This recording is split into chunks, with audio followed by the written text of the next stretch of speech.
గౌరవ ముఖ్యమంత్రి గారిని మాట్లాడిచ్చే వశం కాదు అధ్యక్ష. ఆయనను మాట్లాడిస్తే ఇక ప్రతిపక్షం మీద రగిలిపోతారు, ఫ్రస్ట్రేషన్ తో పగిలిపోతూ మాట్లాడుతుంటాడు. ఆయన మాటలు ఎట్లుంటాయంటే అధ్యక్ష, ఈ సన్నాసి రండ అరే చిల్లరోడా, నువ్వు అసలు మనిషివారా పశువా? అట్లనే తెలంగాణ ప్రజలు అడవి పందుల్లా వాడు మట కూర్చేది ఉంటే వాడి కాన్ఫరెన్స్ లో మట కూడా వాడిని ఎమ్మెల్యే గాని ఈడే మట కూర్స్తాడు అంటే వచ్చి లఫుట్ నా కొడుకులతో గుండు కొట్టించుకుంటే నా కొడుకల్లారా రండి.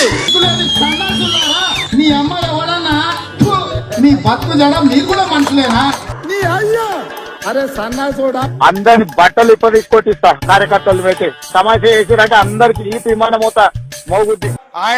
ఆయన మాటలు పేగులు మెడలేసుకుంటా, కనుగుడ్లతో గోటీలాడతా, లాగుల తొండలు జొర్రగొడతా, పండబెట్టి తొక్కుతా, గోసి ఊడగొడతా, లాగులు ఊడగొడతా అంటూ రాక్షస భాషలో చెలరేగిపోతుంటే పాపం సామాన్య ప్రజలు ఈ ముఖ్యమంత్రి గారిని చట్టబద్ధత ఏమైంది, 6 గ్యారెంటీలు ఏమైందని అడిగే ధైర్యం ఉంటుందా అధ్యక్ష?